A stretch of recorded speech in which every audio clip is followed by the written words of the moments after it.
Assalamualaikum warahmatullahi wabarakatuh. Kembali lagi di channel Kisah Warganet.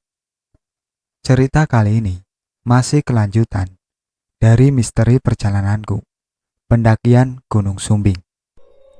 Tak usah lama-lama, kita ke ceritanya. Melihat tangan besar dengan cakarnya semakin mengarah ke kepala Leo, aku hanya mampu berteriak mengingatkan. Namun semua itu sia-sia. Kepala itu sudah dicengkram dengan jemari hitam dan besar. Leo sontak kesakitan, melepaskan pegangan tangannya dari tubuh Henny. Dia memegangi kepalanya yang mulai diangkat sosok genderuwo itu. "Ah!" teriak Leo kesakitan. Henny juga semakin brutal mengamuk. Sampai kaki yang aku pegang menerjang menendangku. Terjengkang di kemiringan tanah yang cukup terjalini, membuatku terguling beberapa kali. Terhenti ketika tubuhku menyandar di sebuah semak dengan kepala di bawah tertekuk. Tidak seberapa lama, mendengar suara orang membangunkanku. Dek, gak apa-apa?" tanya Mas Al yang sudah membaringkan tubuh ini. "Aduh, ya Tuhan, kenapa malah begini Mas?" tanyaku panik. "Sabar, banyak berdoa saja," imbuhnya sambil membangunkanku. Henny juga Leo terlihat mengamuk di atas sana. Febri bingung memegangi kedua tangan sahabatku itu. Semuanya terlihat sama menggeram, juga mengamuk kesurupan. Sosok hitam tadi juga sudah masuk ke dalam tubuh Leo. Ingin bangun, tapi badan rasanya sakit semua. Beberapa kali mencoba, namun tidak sanggup lagi. "Mas, tolong mas, aku gak kuat," teriak Febri. "Ayo bangun dek, kita harus naik," Mas Al mengajakku. Saat aku dipapa naik lagi, kedua temanku sudah berlari. Leo berlari naik ke atas dengan teriakannya. Henny berlari ke jalur lain, sementara Jessie masih pingsan. Hanya Febri yang langsung berlari mengejar Henny turun, entah kemana. Lalu aku didudukkan sebelum sampai di tempat Jessie terkapar. "Tunggu di sini, aku kejar Leo, bahaya," kata Mas Al yang langsung berusaha mengejar Leo ke atas. Semuanya terpencar, gelap area ini.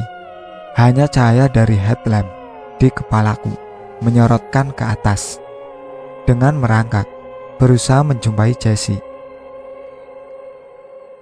Seluruh tenagaku serasa hilang dengan kepala yang masih berat. Badan juga sakit semua, terbentur tanah. Setibanya di atas, aku berusaha membangunkan Jessie yang masih terlungkup di atas tanah. Hanya menangis menerima kengerian ini. Belum lagi, belakang kepalaku juga berdenyut mengeluarkan darah. Mungkin tadi terantuk batu atau tanah, yang jelas benjol ini. Berdenyut nyeri rasanya. "Selamatkan mereka semua ya Tuhan, kuatkan juga aku," hanya kata itu yang keluar dalam isak tangisku. Cekikikan suara kuntilanak samar terdengar. Namun ketika mendongak ke atas, di sebuah batu yang tidak begitu besar, sosok itu terduduk, melihat ke arahku. Wajahnya sangat mengerikan. "Apa maumu?" bentakku dengan menangis. Namun sosok itu hanya menyeringai dengan tatapan tanpa biji mata yang utuh. Kepalanya mematah ke sebelah kiri dengan tetap memandangku. Hanya kain yang dia kenakan putih lusuh, tanpa terlihat juntaian kakinya.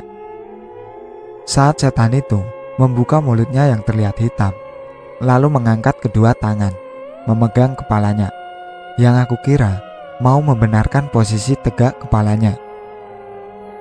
Tapi ternyata kedua tangan itu justru mengangkat kepala yang terlepas dari pangkal badannya. Terbelalak aku melihat hal itu. Kepalanya terangkat dengan wajah menakutkan.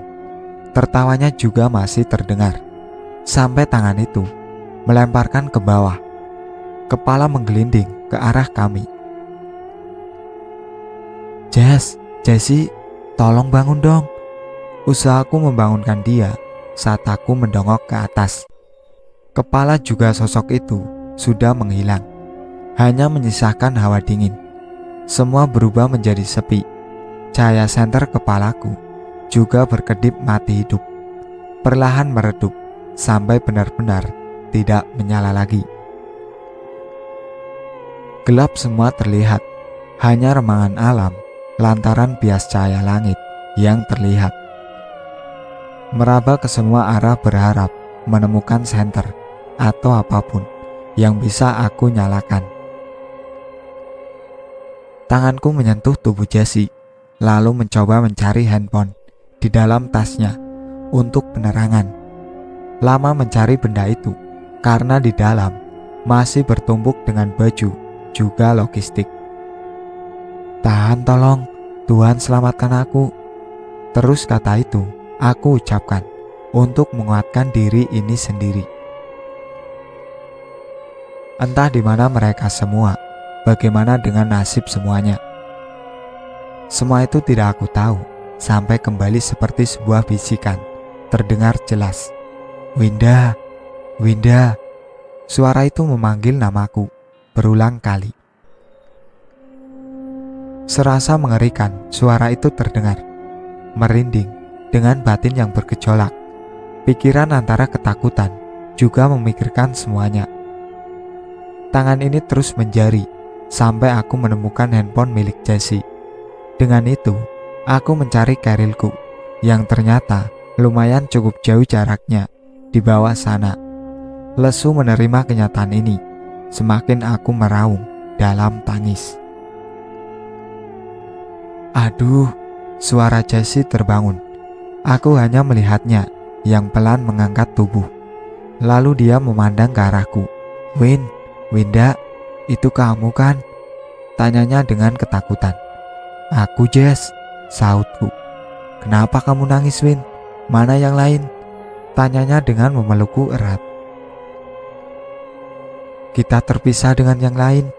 Febri kejar Henny yang lari ke bawah sana. Mas Al kejar Leo yang lari ke atas. Sampai sekarang belum balik lagi. Aku menjelaskan. Hanya ada kelegaan ketika temanku sudah tersadar dari pingsannya. Setidaknya aku tidak sendirian lagi.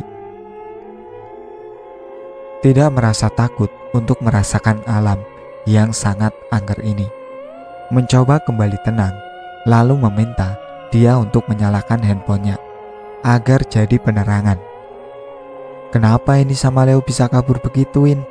Tanya Jessie. Mereka berdua kesurupan, Jess, jawabku. Berhenti menutup mulut menjelaskan itu. Angin kencang berembus. Lalu jelas, gamelan terdengar dari kejauhan. Dimulainya terbuka gerbang alam gaib dengan pertanda itu.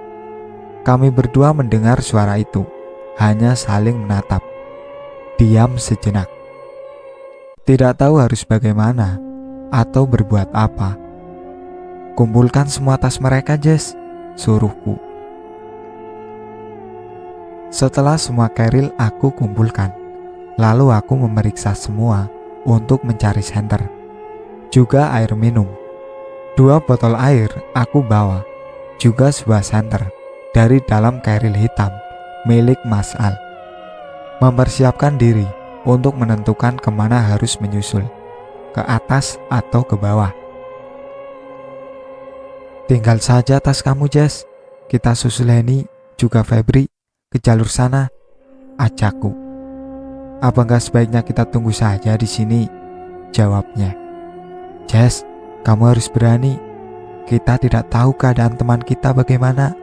Yang pasti, mereka juga butuh pertolongan, kataku, memberi tahu. Tapi itu kan jalur lain, Win. Kita tidak lewat situ tadi. Kalau kesasar bagaimana? Jessie mulai menangis. Jessie, dengar. Kita tidak bisa berdiam diri menunggu yang tidak jelas. Setidaknya, kita harus mencari mereka. Mengetahui keadaan teman kita, Jess. Kamu harus berani. Ikuti saja aku. Kembali aku menguatkannya.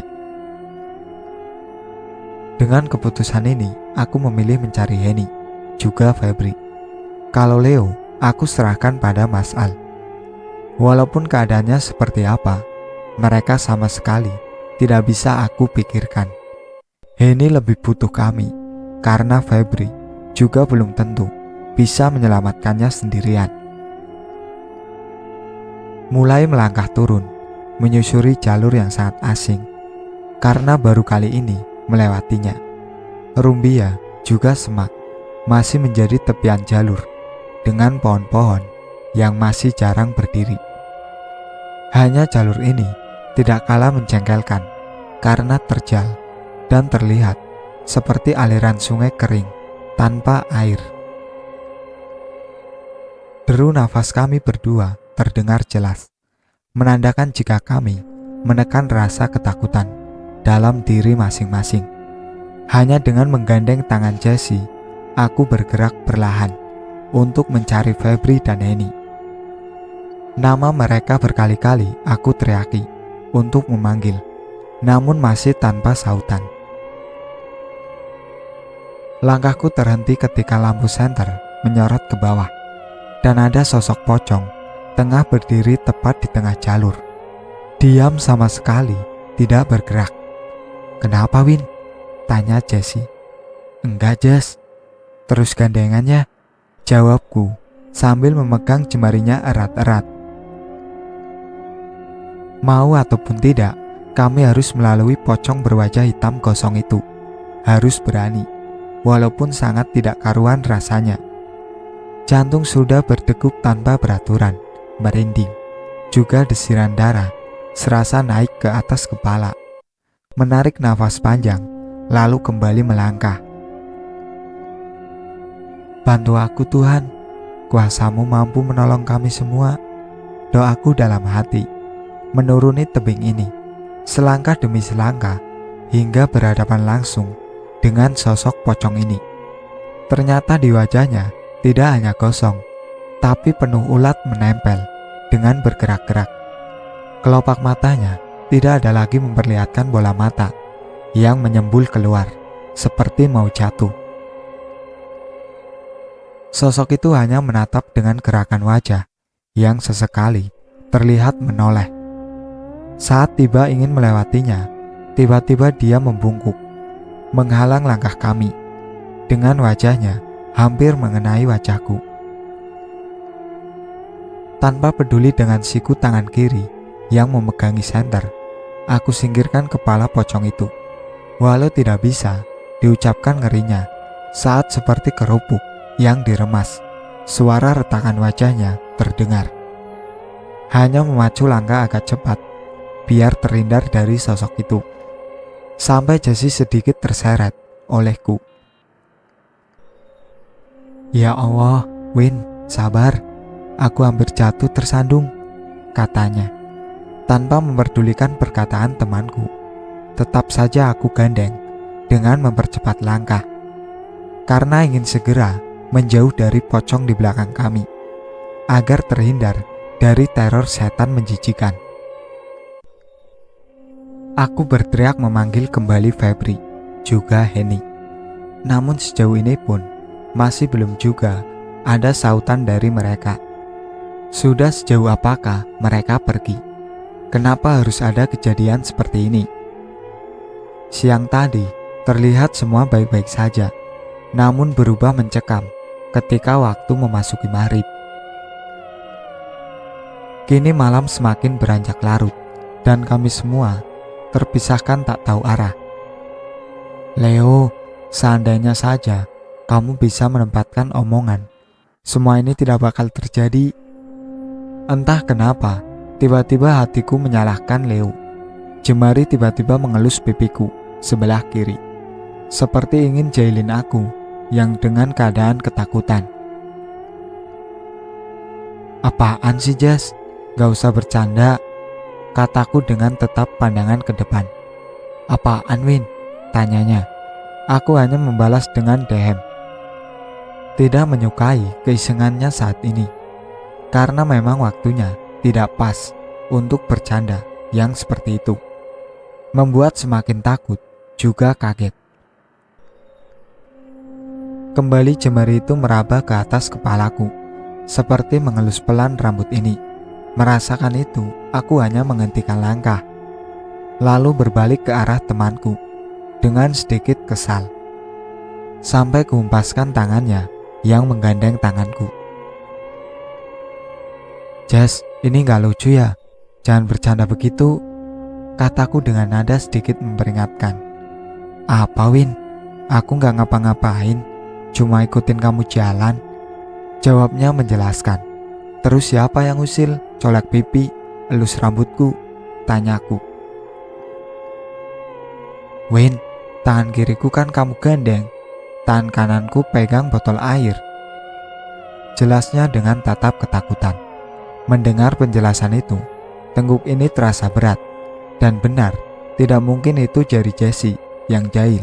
Berarti aku gandeng tangannya lagi, lalu kembali melanjutkan langkah. Sudah jelas jika semua itu kejahilan setan yang terus mengganggu. Semoga saja hanya aku yang mereka ganggu, jangan dia. Karena ketakutannya sudah tidak bisa dibendung lagi. Pasti akan semakin repot, juga histeris yang ada.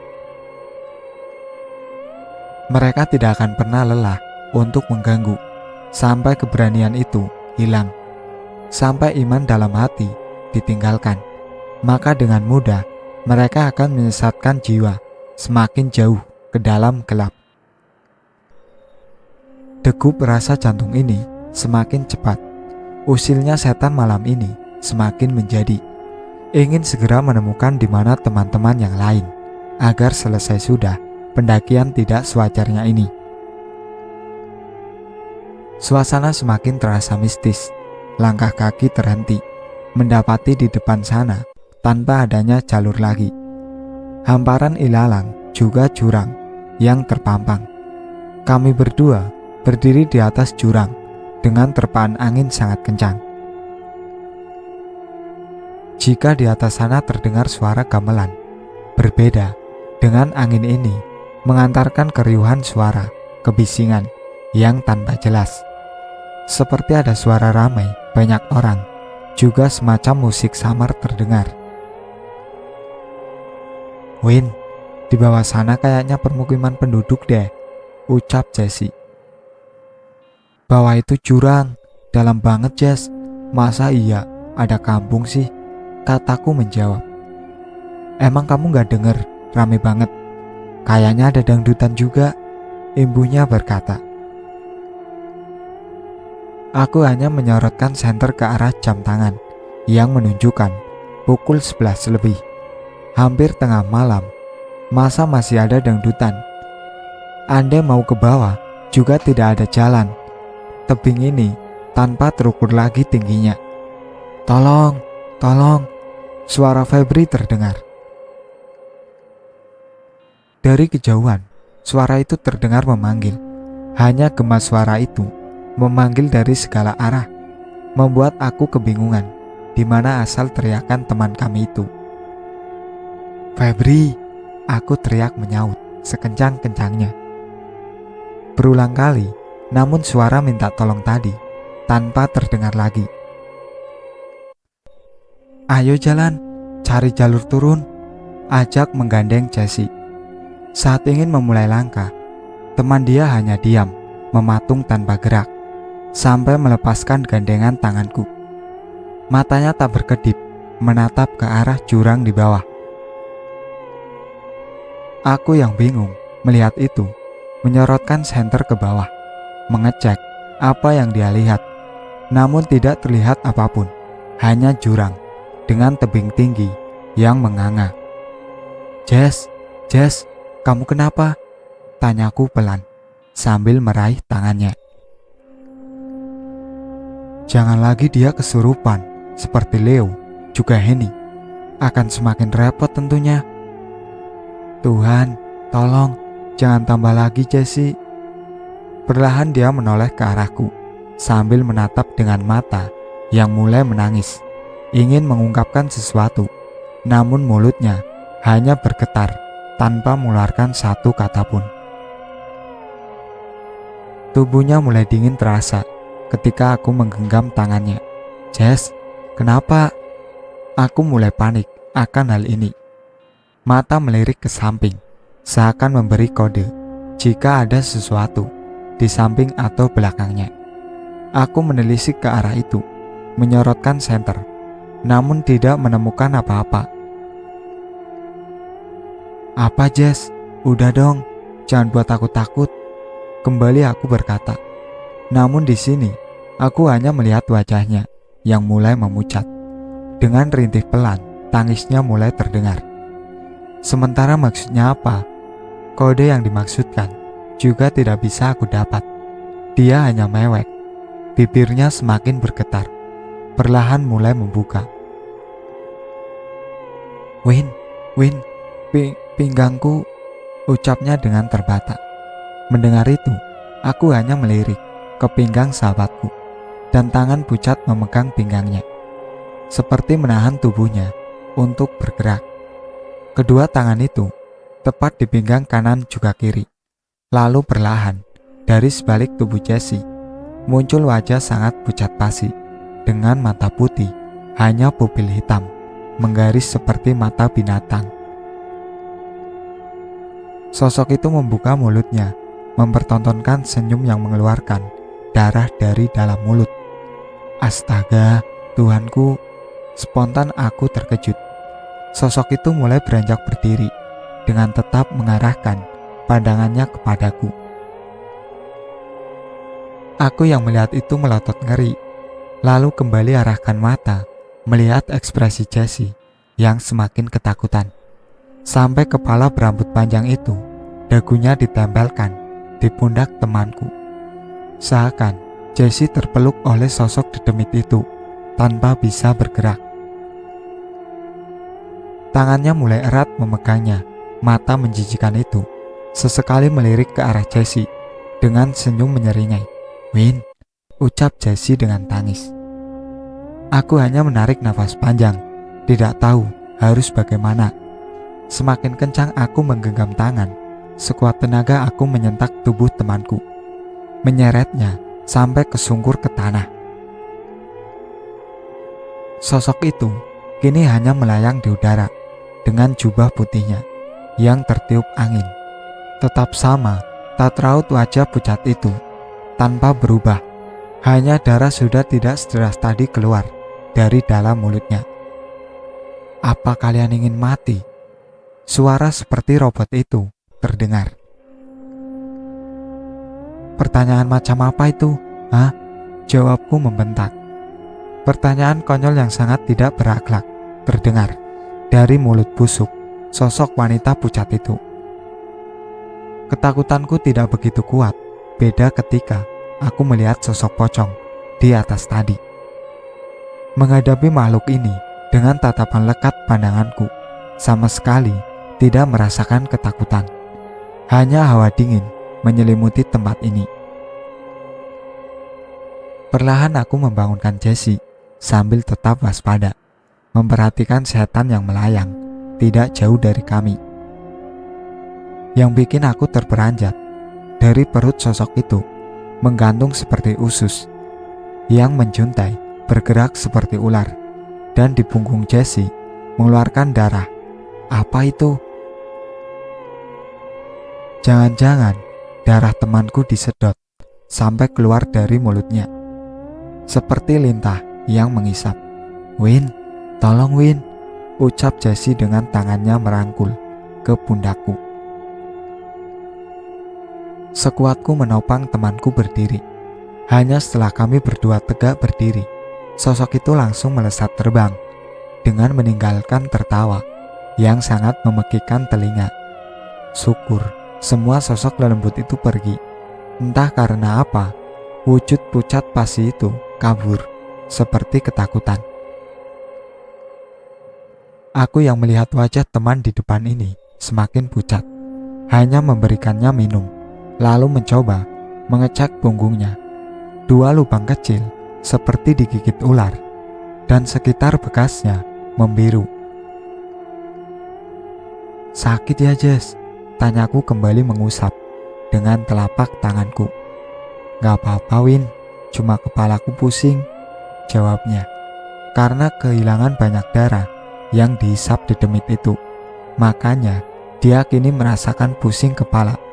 Sementara hanya air minum saja yang ada.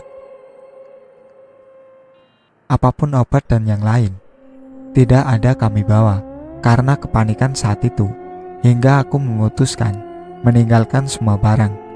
Aku hanya mengamati sekitar area ini serasa aman, lalu menyuruh dia untuk beristirahat. Hanya hawa dingin di sini semakin kuat, walau tanpa interaksi astral apapun kini. Hanya saja cuaca cerah. Andai guyuran hujan, pasti sudah hipo kami berdua. Saat kami terduduk mengatur ulang nafas, juga tenaga, menunggu pulihnya sahabatku, suara orang terdengar, mengobrol. Langkahnya juga mulai mendekat.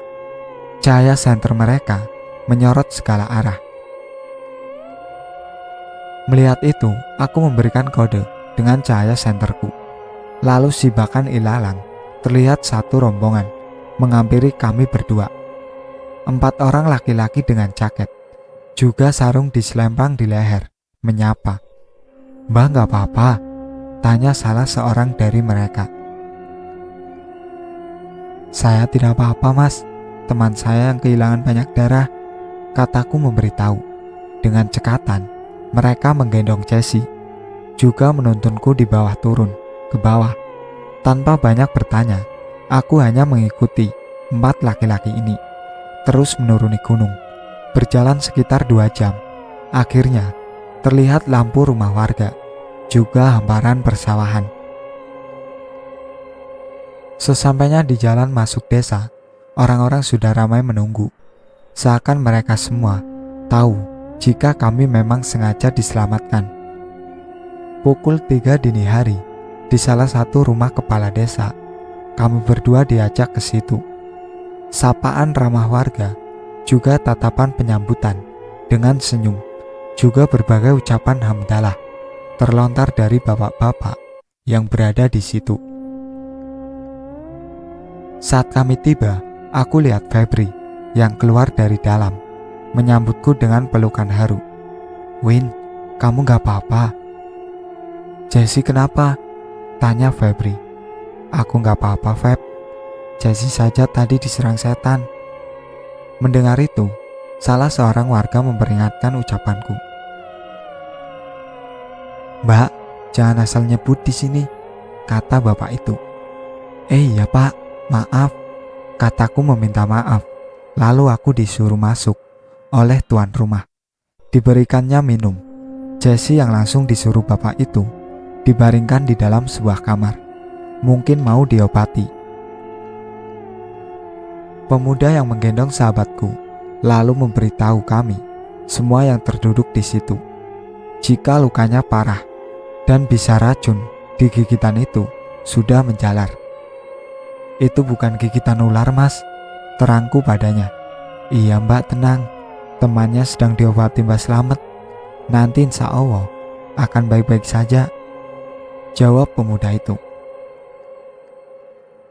Aku mendengar itu hanya mengucap terima kasih atas segala pertolongan warga semua, tanpa lupa bersyukur kepada Tuhan yang masih memberikan kami keselamatan. Namun di mana Henny, nasib Leo, juga Mas Al? Bagaimana di atas sana? Hal yang tanpa manusia duga, terkadang Tuhan telah jauh mempersiapkan umatnya untuk bergerak menolong dengan bisikan iman juga kepedulian terhadap sesama, membisik lewat hati yang suci hambanya.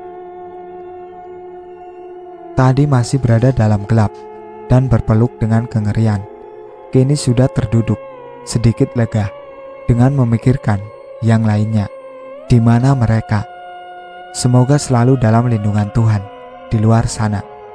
Gunung Sumbing dengan misterinya. Masih belum tahu bagaimana keadaan Jessie semenjak dibawa masuk ke dalam kamar. Belum juga ada kabar mengenainya lagi. Febri dari tadi hanya melamun, seperti memikirkan sesuatu. Mungkin juga dia merasa ketakutan, sama sepertiku. Tetapi di mana Henny? Kenapa dia tidak menjawab waktu aku tanya tadi? Feb, mana Henny? Tanyaku mencoba membuyarkan lamunannya. Apa Win? Tanyanya bingung. Henny mana?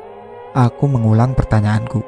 Henny, ada di dalam, sedang diobati juga, jawabnya.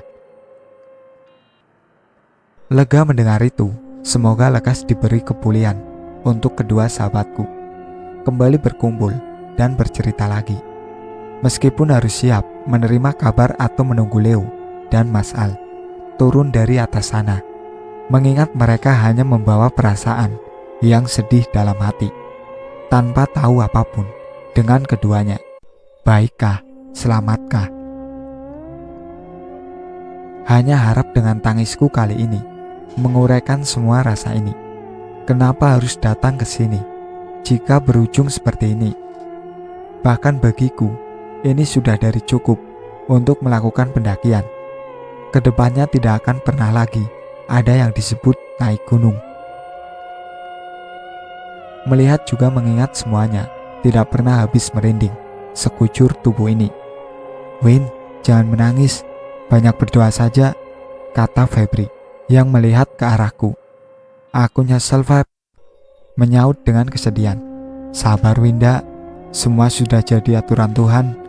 Masih banyak harapan. Sebaiknya kita berdoa untuk semuanya, imbuhnya menenangkan. Denyut di belakang kepala ini mulai terasa lagi. Nyeri ketika benjolan itu aku raba. Mengaduh pelan saat luka itu tersentuh jemariku. Lepek rambut ini juga karena darah yang mulai mengering. Kenapa Win?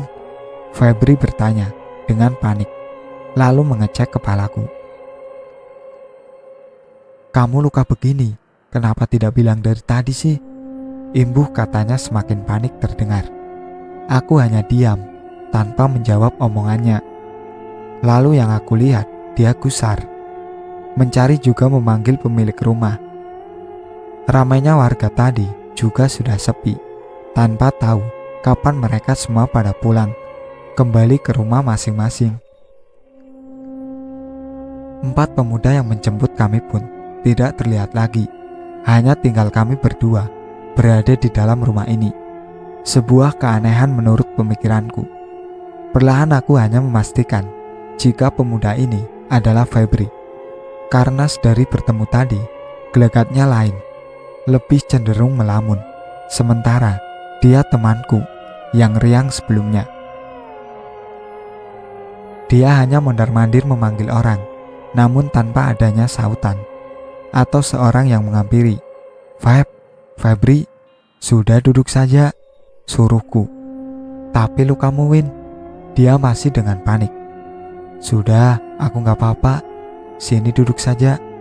Orang lagi pada istirahat, Feb, gak sopan kita ganggu, jelasku padanya.